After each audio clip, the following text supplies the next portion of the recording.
Graças a Deus, meus irmãos, boa noite a todos. Amém. Boa noite a você que nos assiste pela rede social. Vamos dar continuidade. Tem sido muito bom, né, pastor? Esse propósito de estabelecer um tema aí no decorrer dos cultos. Por quê?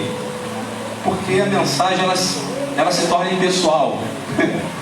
Porque às vezes,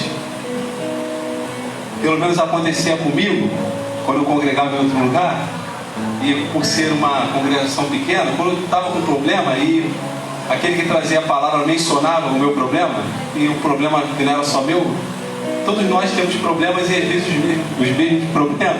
Parecia, e ele está falando da minha vida, ele está pregando isso porque ele sabe que sou eu que estou vivendo isso. Mas assim é diferente. Hoje eu estava pensando nisso. É claro que aqui não tem isso. E talvez lá também não tinha, eu tenho certeza que não tinha. É o nosso coração que não está propenso a receber a palavra. Mas dessa forma há impossibilidade de você e eu pensarmos dessa forma.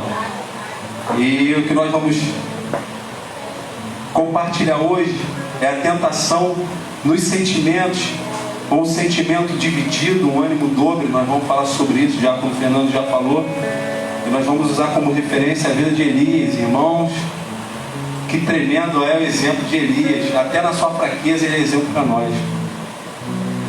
E o pastor falou sobre tentação no primeiro dia da mensagem. Ele falou sobre Cristo, a tentação de Cristo no deserto. E nós aprendemos aqui ano passado, ano retrasado, sobre um tema, a impecabilidade de Cristo. E o pastor falou muito bem, isso é uma verdade.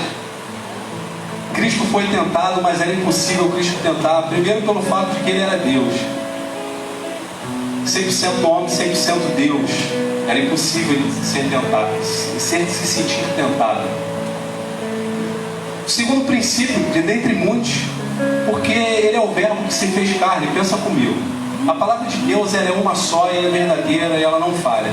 Se Cristo tivesse, aquele que é o verbo que se fez carne, tivesse a possibilidade de pecar, as profecias acerca de Cristo elas seriam variáveis, não seriam firmes.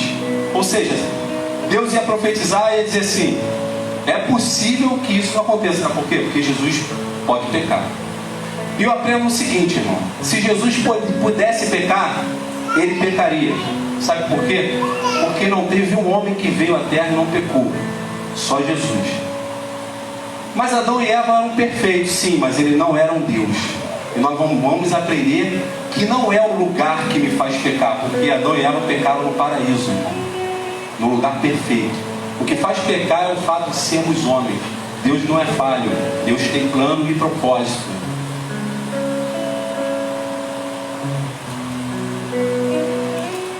E tentação é algo que está em nós. Tentação é algo que nós nascemos com isso. A Maitê é pequenininha ali, irmão. Mas dentro da sua infantilidade, ela é levada a fazer coisas que às vezes a mãe dela olha e fala assim: por que você fez isso? Não é isso, Juliano? Assim aconteceu comigo, com a Gabriela, assim aconteceu comigo com o Juan. E isso é evidência do pecado que é em nós.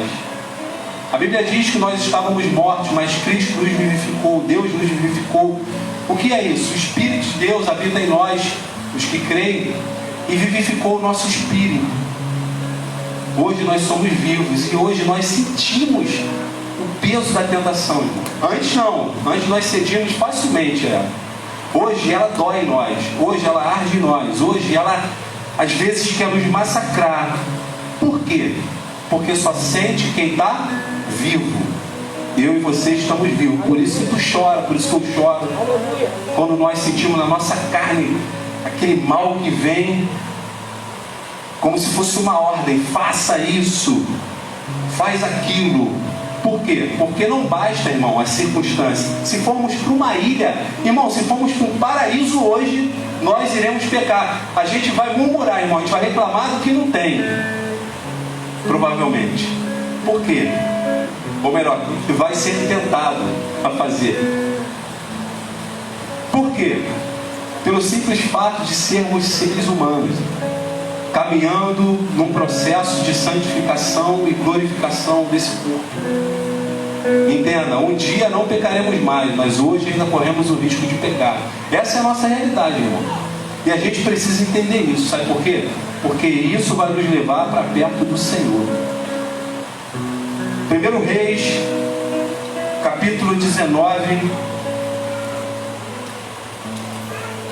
Não precisa ficar de pé, porque eu vou ler do versículo 1 ao versículo 21. Deixa eu acelerar a leitura, irmãos. Elias será um exemplo para nós, mas a glória é do Senhor. E diz assim: E Acabe fez saber a Jezabel tudo quanto Elias havia feito e como totalmente matara todos os profetas à espada.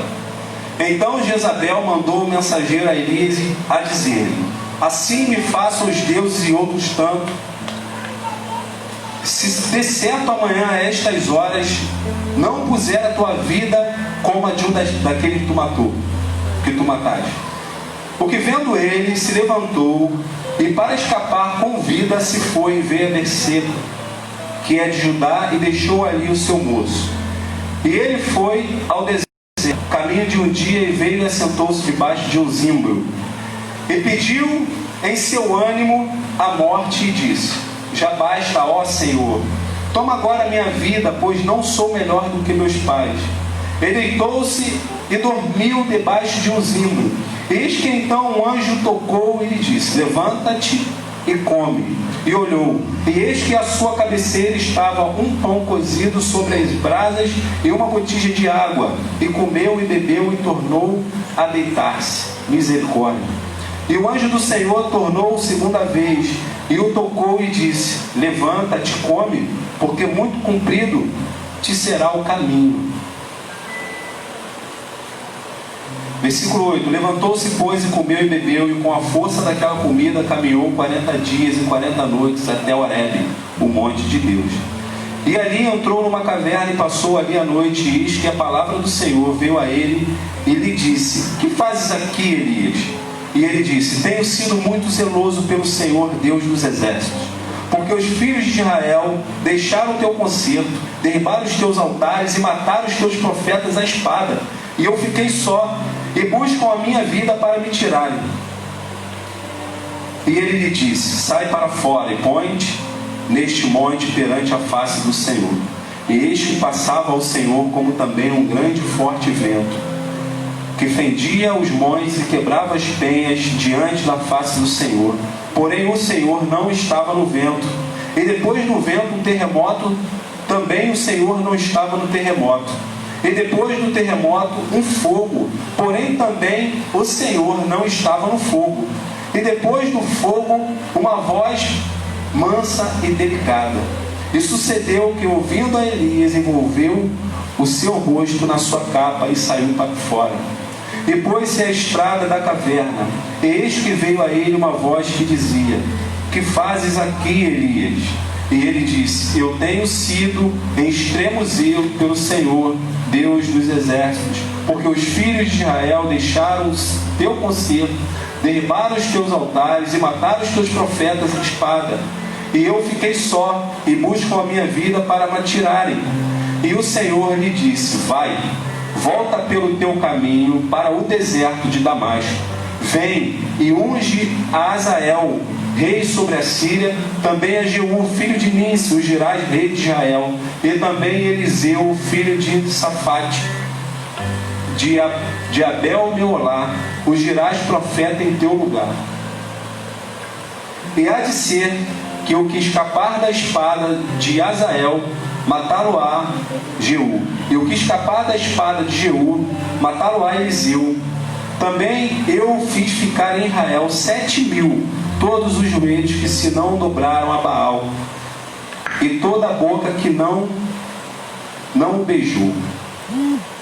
Partiu, pois, Elias dali e achou Eliseu, filho de Safate, que andava lavrando com 12 juntas de bois adiante dele, e estava com a 12ª.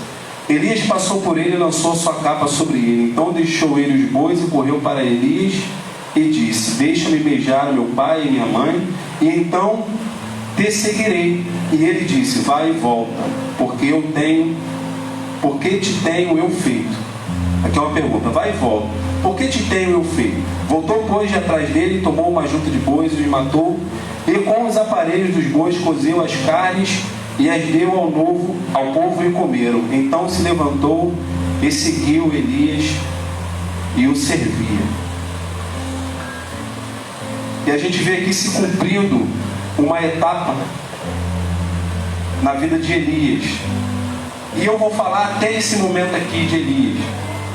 A vida de Elias, irmãos, é uma vida fantástica espiritualmente falando. Mas o tema hoje é um sentimento dividido, ou a tentação nos sentimentos, nas emoções, nos pensamentos. E há uns dias atrás eu falei sobre isso, sobre a nossa mente. E eu gosto muito desse tema porque a nossa mente é a faculdade das nossas emoções e é ela que o diabo quer atacar. O diabo não quer te deixar aleijado, irmão. O diabo não quer que você perca um pé. Pode ser até que sim, mas o principal foco do inimigo é ganhar a tua mente. Esse é o principal. Por isso nós devemos guardar o nosso coração. Quem foi Elias? Eu vou resumir Elias do 17 ao 19. Elias foi um homem chamado por Deus a profetizar. A Bíblia ela começa assim, que Elias profetizou nos dias do rei Acabe. Elias, segundo a história, era um homem de um povo insignificante. Ele é levantado para profetizar num tempo de idolatria, como muitos profetas, como eu e você. Sabia que você foi chamado a profetizar num tempo de idolatria? Nós iremos até o fim, irmão, profetizando num tempo de idolatria, até que Jesus volte. Essa é a nossa realidade. Então Elias estava inserido nesse contexto, é chamado pelo Senhor nesse contexto.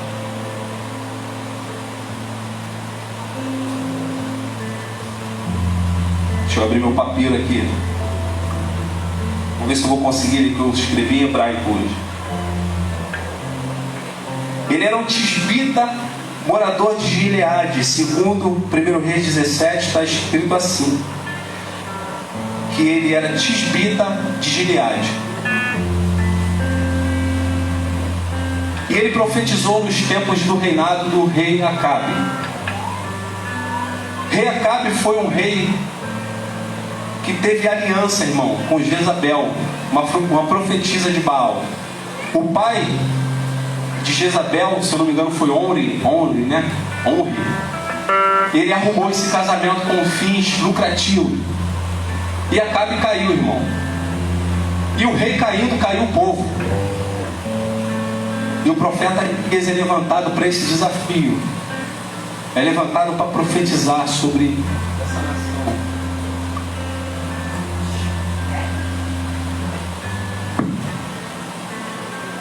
Sobre essa nação. O rei Acabe ele era conceituado pelos seus aliados e pelos seus inimigos. Era um rei conceituado, humanamente falando, mas na parte espiritual ele trouxe uma decadência para o povo de Israel. E no capítulo 17, Elias já começa profetizando seca sobre aquele lugar.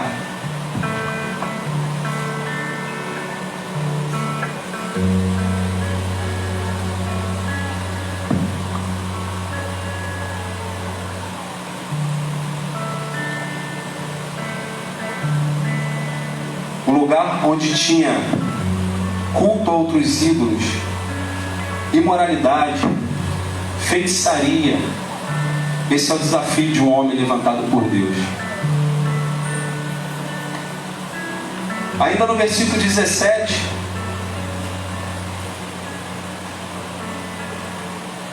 Elias segue profetizando seca, irmão. Baal era considerado o Deus da fertilidade, o Deus da provisão naquele lugar.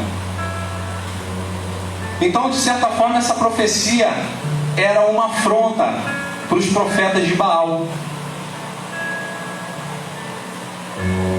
E Elias, assim como eu e como você, era perseguido pelo que profetizava. Mas ele ia sempre na força do Senhor. Por que eu mencionei a tentação e a nossa fraqueza? Porque elas ainda existem, irmão. Mas nós caminhamos na força do Senhor. Quero dar uma pausa e abrir lá em 2 Coríntios capítulo 4.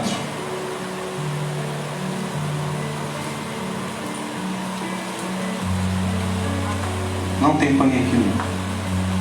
Obrigado. Segunda carta aos Coríntios, capítulo 4.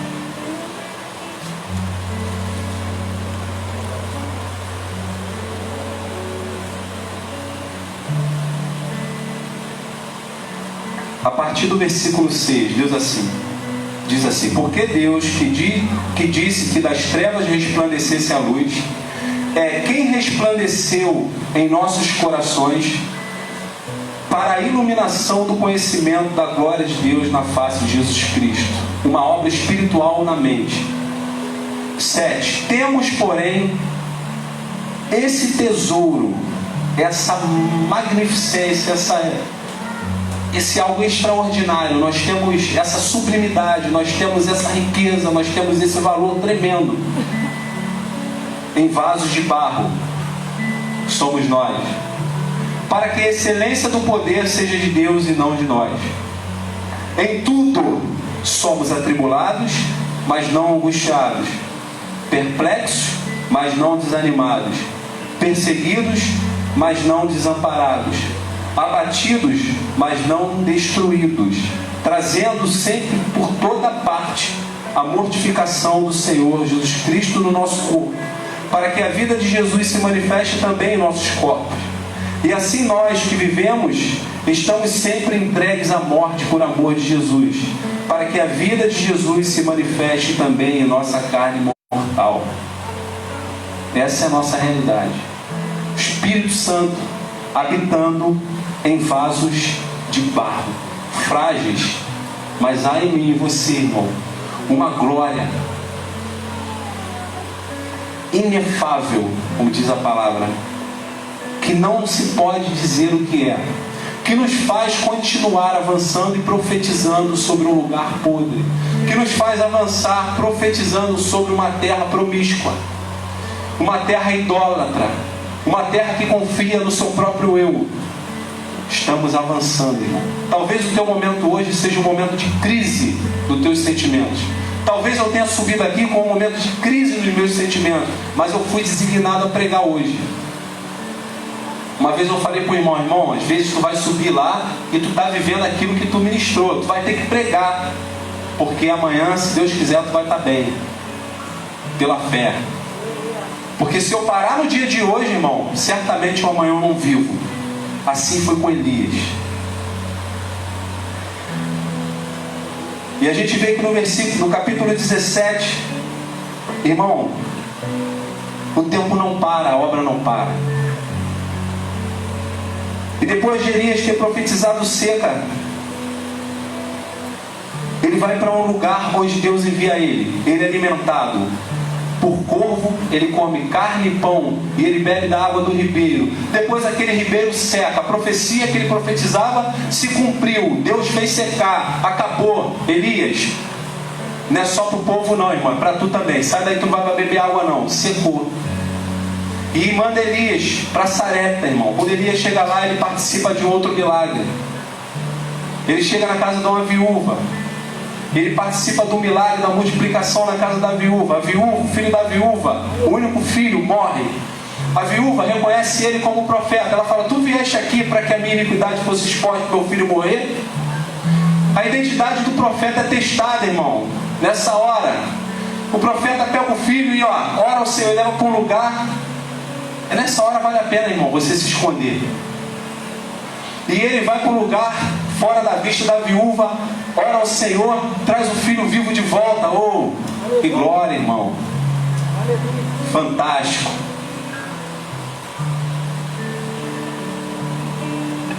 Oh, vento abençoado. Não tinha experimentado esse vento não ainda, hein? Oh, glória. Esse é o único vento bom, irmão.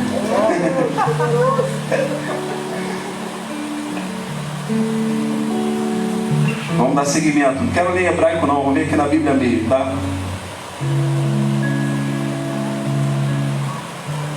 Versículo 18. E sucedeu depois de muitos dias, a palavra do Senhor veio a Elias no terceiro ano, dizendo: vai e mostra-te a Acabe, porque darei chuva sobre a terra. Opa, vem mais milagre aí, irmão. Irmão, ele ouvia Deus, Elias ouvia Deus, irmão. Elias, ouviu o Senhor direto: vem para cá, vai para lá, faz isso, se esconde, agora vai, fala, não fala, faz, bota a mão, impõe, ora, vai cair fogo, não vai. Elias não, irmão. Elias, um vaso de barro.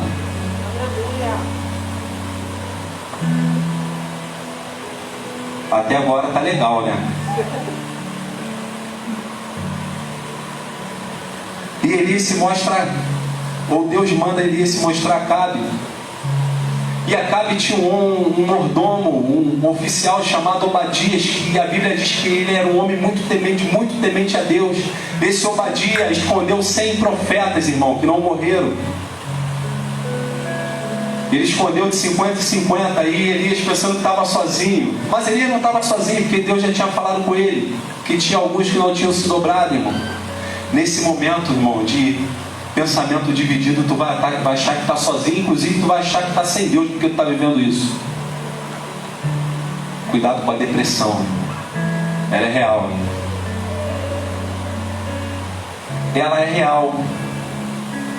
Um homem chamado Charles Spurgeon, considerado o príncipe dos pregadores, se eu não me engano, ele viveu a vida toda dele com isso, mas nunca deixou de pregar, irmão.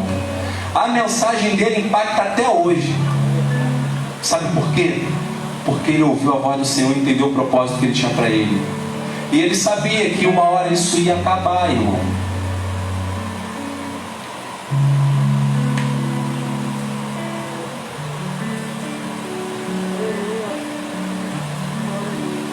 E Obadias encontra Elias e diz assim... Não, na verdade, quando Obadias encontrou Elias, Elias já tinha um propósito de se encontrar com Acabe. Olha só. Só que quando Elias manda Obadias dizer para Acabe que tinha encontrado eles, o Obadias fica com medo de voltar lá e dizer isso. Mas Elias fala: não, volta lá, porque certamente ele não vai te matar, não. Ele não vai te fazer com o que fez com os outros. Volta lá e diz que eu estou aqui. E Obadias volta.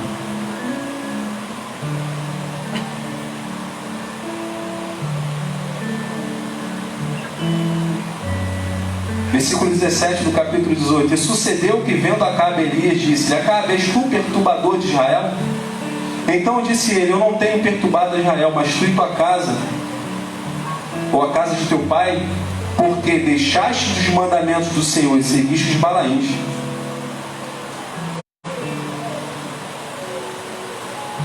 Acabe quer culpar Elias, irmão, sobre aquilo que ele estava vivendo. Acabe foi levantado para reinar sobre o povo de Israel, mas ele se desviou e pagou um preço. Mas ele não assumiu a culpa, porque já estava cego e quis culpar o homem de Deus. Mas Elias fala: é por tua culpa, é a culpa da casa do teu pai, porque vocês não tiveram postura que isso está acontecendo. E Elias, um homem de Deus, um homem direcionado pela palavra, ele reúne o povo no Monte Carmelo e ele diz para o povo, versículo 21: até quando cocheareis entre dois pensamentos? Se o Senhor é Deus, seguiu.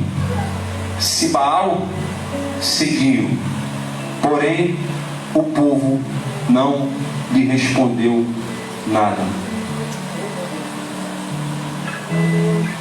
Há um confronto aqui nessa hora. E tem uma palavra aqui que é fundamental. Sabe o que é cochear? Cochear é andar sem firmeza, né? Jesus não curou coxo. Os coxos vinham até Jesus. Eu era coxo. E Jesus fez eu andar normal. inclusive correr para ele. Só que ele fala em cochear em pensamento. Irmão, às vezes eu estou aqui, ó, com a Bíblia embaixo do braço, mas o meu pensamento, irmão, está firmado de um lado só. Só um lado tem firmeza. Isso aqui não importa. Se eu tiver com uma mente no Senhor. Irmão, posso andar de cadeira de roda, mas se a minha mente estiver firmada, irmão, eu vou avançar. Eu não estou dizendo que Deus não cura, não estou dizendo isso. Eu estou dizendo da importância, irmão. Não adianta estarmos aparentemente bem estruturado fisicamente, mas se a nossa mente estiver costeando, irmão. Elias, quando levanta, ele não fala para uma multidão de enfermo físico, ele fala para uma multidão de enfermo mental. Pessoas que estavam com seus sentimentos dobres, sentimentos inconstantes, vamos falar sobre isso. Pensamentos que uma hora querem, outra hora não querem. Irmão, eu já passei por isso, mas hoje eu estou aqui. Pode ser que amanhã eu passe de novo, irmão. Aliás, vai chegar lá na frente e eu vou sentir a vontade de novo de desistir. Pode ser que seja amanhã. Não se apavore não, igreja, essa é a nossa realidade. Elias, o homem de Deus, nessa hora exortava: siga Deus, não desista, caminhe firme. Quem vocês querem? Batia, deve ter batido no púlpito. Vocês querem quem, irmão? Querem Baal ou querem Deus? E a mensagem de Elias não teve retorno, porque diz que o povo não falou nada, provável que me dá a entender. E Elias propõe, irmão, um desafio. Acabe os profetas de Baal. Ele manda pegar os bezerros, separa sacrifício para um, sacrifício para outro. E aí ele propõe o desafio que todos sabem, aquele desafio que quando cai fogo do céu, queima, e todo o povo diz que só o Senhor é Deus. Tem dia que a gente diz, não quero. Tem dia que a gente diz, só o Senhor é Deus. No dia seguinte a gente diz, não quero. No outro dia a gente diz, só o Senhor é Deus. Irmão, enquanto a gente estiver dizendo só o Senhor é Deus, tá bom. O problema é quando a gente parar no não quero. Tu pode até falar não quero hoje, irmão, mas Deus vai te dar força para tu falar só o Senhor é Deus, porque só Ele faz isso. Irmão, essa é a nossa realidade. Eu não estou aqui pregando que você tem que ficar. Eu estou dizendo que nós teremos momentos de aflições. E eu vou te dizer, irmão, isso é um dom de Deus. Porque nós vamos aprender com o pastor Gilson na palavra que isso é uma virtude, irmão. A bem-aventurança é difícil entender, porque mexe com o nosso emocional. Mas há bem-aventurança na dificuldade, na prova, na tribulação, na tentação. Aleluia. Oh, Deus.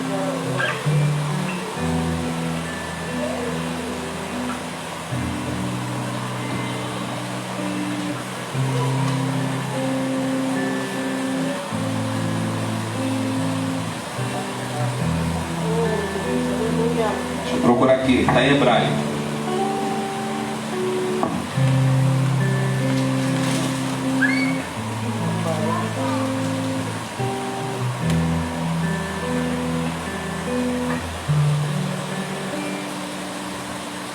Fantástico. Boa a vida de Elias, né? Tremendo, um homem de Deus, nunca falhou, nunca desistiu. É um exemplo mesmo, Elias, para mim e para você. Mas no capítulo 19,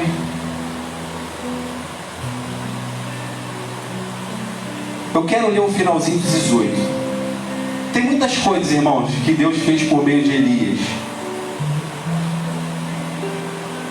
Mas no versículo 46 do capítulo 18, diz assim: e a mão do Senhor estava sobre Elias, o qual cingiu os lombos e veio correndo perante Acabe até a entrada de Jezreel. Fantástico. Mas o 19 diz assim: e Acabe fez saber. Eu vou usar um termo aqui, vou incluir aqui, ou vou recitar, não vou incluir na palavra. E Acabe, o mariquinha, palavra minha, fez saber sua esposa Jezabel tudo quanto Elias havia feito e como totalmente matara todos os profetas à espada. Então Jezabel mandou o mensageiro a Elias a dizer: assim me façam os deuses e outros tanto, se de certo amanhã, a esta hora, não puser a tua vida com mão deles. Irmão, eu não me escandalizo, eu não fico surpreso. Foi uma mulher que ameaçou, sem tirar a força de uma mulher. Aliás, essa mulher persuadiu o rei Acabe. O que nos espanta, ou poderia nos espantar, se não olhássemos para nós, e olhássemos e víssemos que somos vasos de barro, é que Elias, irmão, aquele Elias, nessa hora, temeu. E é aí que nós nos vemos. Quantas coisas, irmãos, vêm, quantas mensagens chegam na nossa mente, quantas informações chegam para nós, quantas coisas nós não conseguimos filtrar, quantas coisas nós não temos maturidade de administrar, quantas informações, quantas mentiras ou verdades chegam e aquilo fere o nosso coração. E a partir daí, irmão, nós começamos a sentir o desejo de desistir. Veja bem se não é assim. É difícil, irmão, ou impossível alguém desistir quando vê um milagre. Irmão, se tu vê um milagre acontecendo, esse milagre vai te impulsionar para Deus. Tu nunca vai desistir diante de um milagre. Caramba, Deus curou o cego, eu vou embora, não quero mais não. Irmão, aquilo vai te impulsionar mais ainda para Deus, não é? O milagre que a irmã contou aqui, a irmã diaconisa Priscila, com certeza edificou a fé da irmã. Isso não tem o poder. O acontecimento não tem o poder de nos afastar. E nem é sugestivo para nos afastar. A prova é. O dia antes daquela moça que ela mencionou, era uma prova. Era um momento propício para que a propensão pecaminosa tornasse luz, evidenciasse, e o pecado aparecesse. Não foi assim na nossa época? Vamos fazer uma analogia. Nós começávamos um ano letivo, um ano de estudo. E naquele ano de estudo, o professor não começava dando prova, embora a nossa vida é sempre uma prova. Sempre uma prova. Nossa vida é prova todos os dias. Todos os dias. Tem prova que é mais difícil que a outra, mas todos os dias nós somos provados. Quando acordamos, somos provados. Quando dormimos, temos tentações até às vezes por meio de sono. E o professor, ele dava o conteúdo. Veja se não é assim. Conteúdo. O professor, ele dá o conteúdo, não dá? A Bíblia diz que Deus não deixa acontecer nada que não possamos suportar. E com a tentação vem um escape. Presença de Deus em nossa vida. Espírito Santo, escape. Capacidade para suportar, para vencer a tentação no meio da provação. A tentação, ela surge, ou melhor, ela se torna aguçada no momento da provação. Quando nós estamos na prova, nós somos também tentados. Porque a prova, ela é de Deus para mim e para a tua vida. A tentação, ela é algo que há em mim, há em você. Então, quando o professor ele dá uma prova de múltipla escolha, Na prova tem tentações. O que é a tentação? A tentação é a sugestão para nós tomarmos outras medidas além da correta. Uma prova de múltipla escolha, as respostas que não são corretas são as tentações. A que é correta é o que deve ser feito, praticado, para que nós tenhamos a aprovação do Mestre. Então, quando Ele nos dá a prova e nós sabemos, nós conhecemos, nós temos o conteúdo que foi dado e nós praticamos, nós seremos aprovados. Mas se nós não conhecemos direito aquilo que o Mestre nos deu, nós somos tentados, nós ficamos confusos a fazer coisas que não é correto. Aliás, a gente não sabe às vezes nem o que é correto.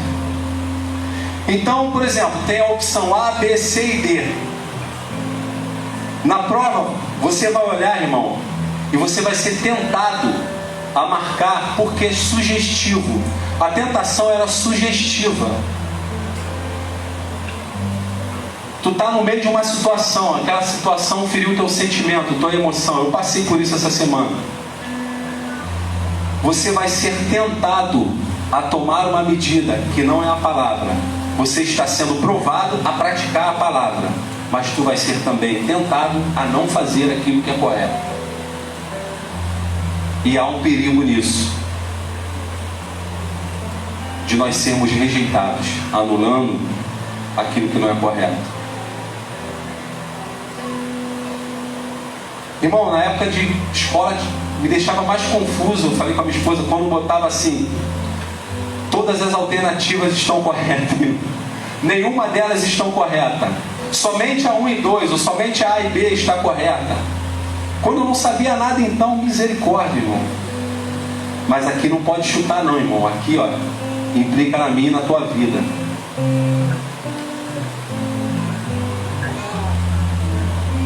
Tem de grande gozo quando passar por diversas tribulações, diversas provas, diversas tentações.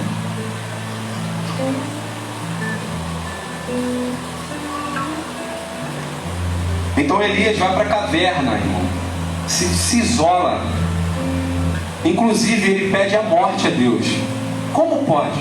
Um homem que viu o fogo cair do céu, um homem que ressuscitou a vida, um homem que profetizou a seca, um homem que profetizou e a chuva caiu, e todas as outras coisas após o capítulo 19. Nessa hora ele pede a morte. Ele não pede só para parar o ministério dele, não. Ele pede para morrer, ele pede para Deus que ele morra.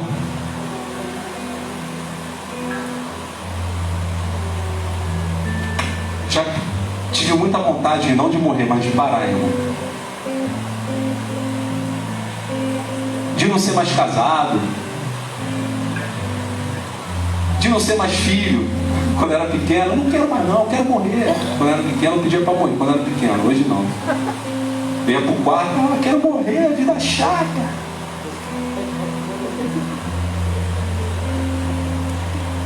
Por quê, irmão? Porque eu não tinha uma estrutura mental. E eu era abalado facilmente. Elias começou a olhar para a circunstância.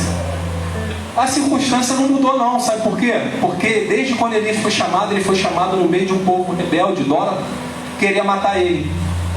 Então o que mudou? Isso aqui, ó. Hoje a minha esposa falou assim: o que os olhos não vê, o coração não sente. Eu falei: opa, dá para usar isso na ministração, mas eu vou mudar. Eu sou chato. O que os olhos não vê, o coração sente sim. O assunto aqui é espiritual, certo? A gente está falando de olho e coração. Quais são os nossos olhos espirituais? É a nossa fé. Opa! O apóstolo Paulo, que a gente vive não por vista, mas pelo que crê. Opa! Se eu creio, eu vejo, irmão. E a minha mente, ela é guardada. pela paz que excede todo entendimento. O apóstolo Paulo diz: e a paz que excede todo entendimento guardará os vossos corações e as vossas mentes em Cristo Jesus. A minha mente é guardada quando eu mantenho a minha fé intacta. Quando a minha fé trabalha aqui, ó, ela me faz enxergar o que não tem. E aquilo que tem não me interfere. Mas Elias, ele olha para a sua situação, ele olha para a ameaça, ele olha para o risco, ele se vê até sozinho. Ah, ninguém está comigo, ninguém está junto, todos me abandonaram, só tem eu sou zeloso, eu sou aquilo, ninguém é mais. Ah, só eu tenho capricho, só eu tenho zelo pelas coisas de Deus. Ah, não dá para viver congregando não, eu vou me afastar, eu vou para a caverna. Povo idólatra, povo mesquinho, povo avarento, povo mentido, povo... E aí ele olha para a circunstância e se isola.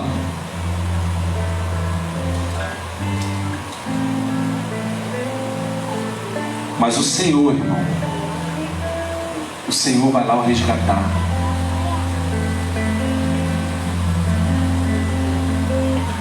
Deus é aquele que resgata. Mas o Senhor não gosta de um ânimo dobre. O Senhor não gosta de quem tem duplo ânimo. Ou melhor, não gosta do duplo ânimo. O Senhor não gosta daquele que fica cocheando. O Senhor reprova essa pessoa. Mas é graça. Porque Deus volta e resgata Elias. Desperta Elias. Dá ânimo a Elias.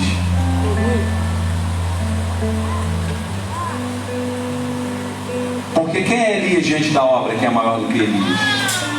Quem é Adelmo diante da obra que Deus colocou na mão dele?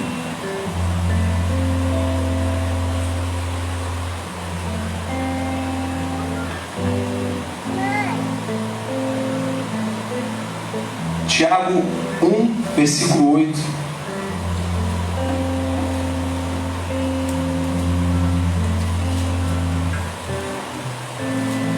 Depois de Hebreus, Tiago 1, 8.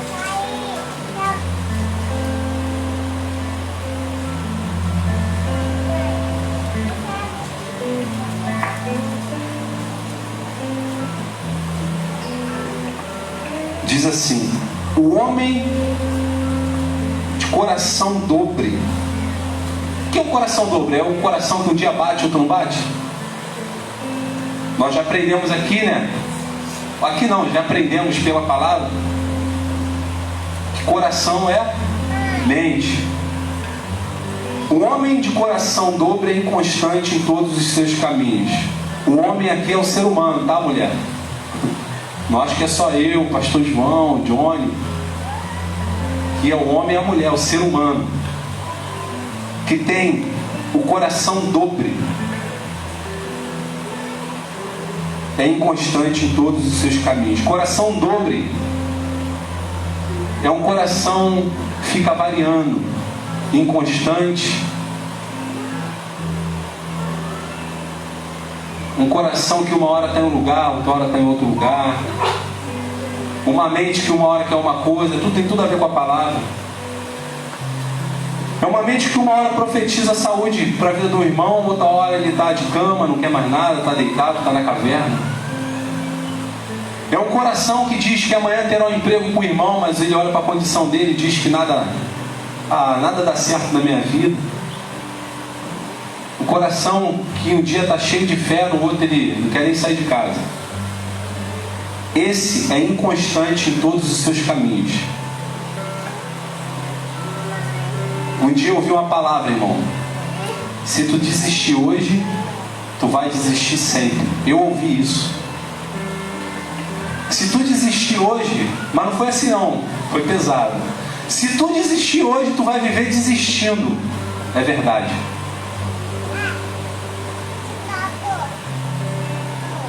Isso é um espírito de falência. Não estou dizendo espírito mal, não. É um estado de falência. Tudo que Deus fala que tudo que tu colocar a mão será abençoado. Esse espírito, esse sentimento, ele diz que tudo que tu colocar a mão vai dar ruim.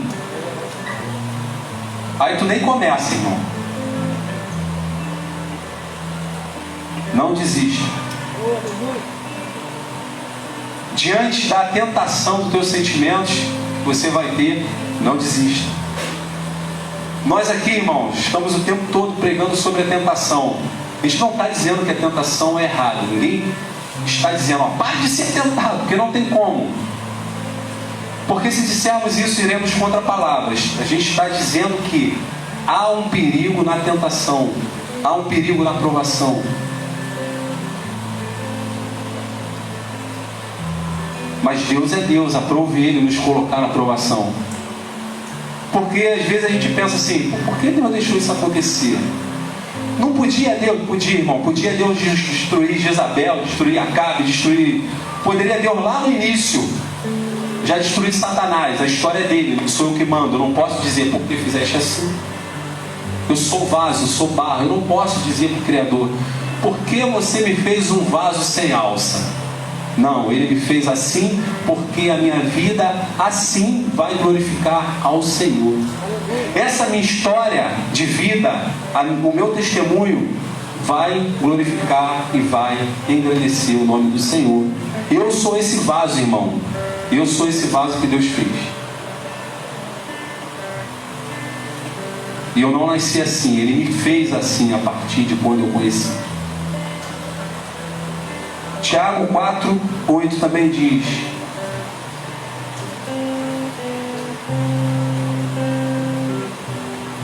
chegai-vos a Deus, e Ele se chegará a vós. Limpai as mãos, pecadores, e vós de duplo ânimo, purificai o coração. E vós de duplo ânimo, purificai as vossas mentes.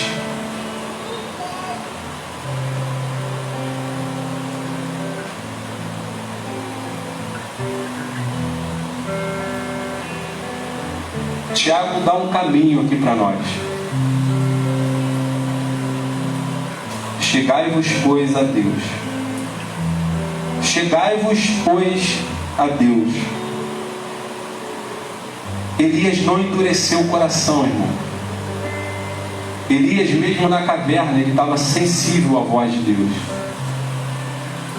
Talvez ele não quisesse naquele momento, mas é a voz de Deus que faz eu desejar novamente Ele.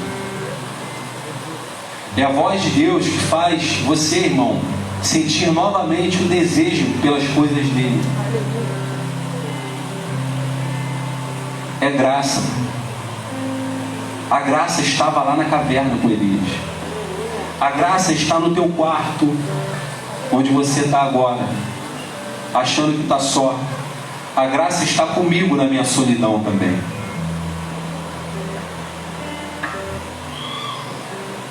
Se eu não me engano, em Hebreus diz assim: quando ouvires a voz do Senhor, não endureçais o vosso coração. Está ouvindo a voz do Senhor agora, irmão? Não endureça o coração. Aliás,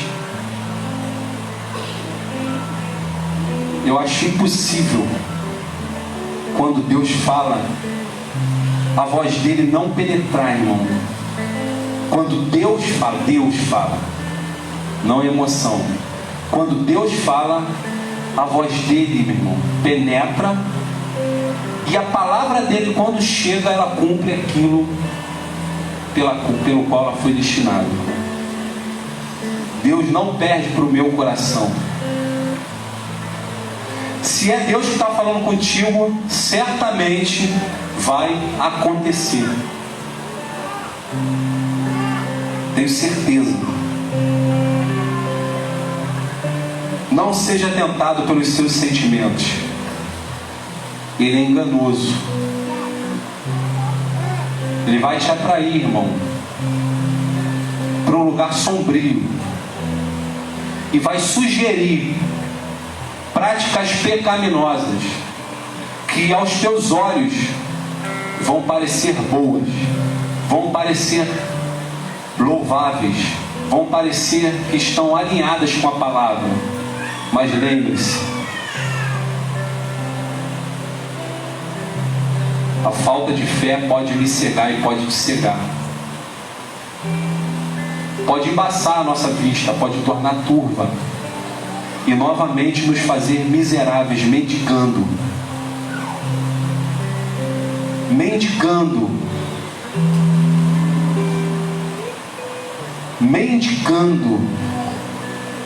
Porque foi assim com o filho pródigo. Deixou seu sentimento, irmão, falar, tomou uma decisão precipitada, mendigou. Saiu do milhão, saiu dos milhares, saiu da preciosidade, saiu da riqueza de estar na presença do Pai, se isolou, desejou comer lixo, bosta. Não diz isso a palavra, mas é isso que acontece com aquele que dá vazão aos seus sentimentos. Ore, peça a Deus força, e Ele vai te tirar e me tirar da caverna. Esse é o nosso Deus, irmão. A palavra deixa todo mundo nivelado. É disso que eu gosto. Nivelado, irmão. Se eu compartilhar contigo a minha vida, você vai compartilhar comigo a tua, e nós veremos que somos iguais. Não tem diferença. A diferença está quando Deus entra na vida de um homem. Não na condição humana, mas nas práticas. Porque a nossa condição é a mesma. Somos filhos, fomos adotados, temos a identidade de Cristo, como o pastor ministrou, mas ainda sofremos na carne, na hora da prova, a tentação. Isso não é um mal, irmão. Isso é uma virtude. A dor vem, e quando a dor vem, Deus está do teu lado junto.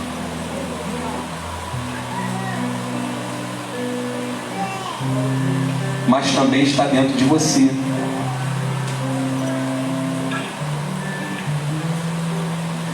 Amém? Elias voltou. Elias avançou. Elias ungiu. Elias continuou profetizando. Elias continuou ouvindo a voz de Deus. Se achegou a Deus. Elias ungiu Eliseu. E Elias foi levado ao céu, irmão.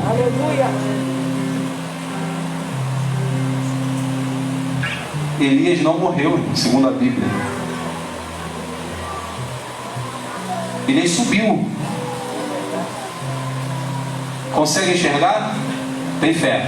Se tu não consegue enxergar, está faltando fé. Eu nunca vi ninguém subindo, irmão. Eliseu viu. Mas eu consigo ver pela fé, irmão. Porque se eu não visse ele subindo pela fé, eu sentiria no meu coração que o que os olhos não veem, o coração sente. Tudo que está aqui, ó, é pela fé que eu vejo, irmão. Fique de pé, igreja, em nome de Jesus.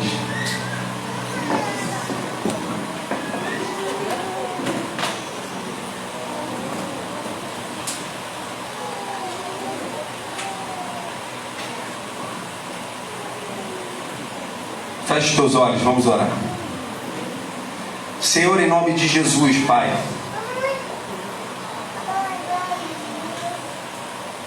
Tua palavra diz que muitas são as aflições do justo. Verdade. Mas essa palavra é completa quando diz que o Senhor o livra de todas elas. Tu és pleno, Senhor. Tu és completo. Tu és tremendo, Pai. Tu és, Pai, extraordinário, Pai. Os teus atos são muito além, às vezes, da nossa compreensão. Principalmente quando mexe com as nossas emoções. Mas o Senhor não nos deixa só. Na hora da prova, o Senhor nos dá a resposta. Na hora da dificuldade, nós temos a resposta em nós. Jesus diz que o Espírito Santo viria e que Ele nos diria tudo o que deveríamos fazer. Essa palavra é para os discípulos, mas eu tomo posse dela.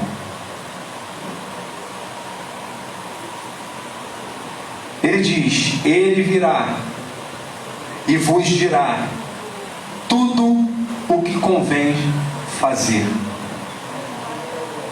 E assim é hoje, irmão.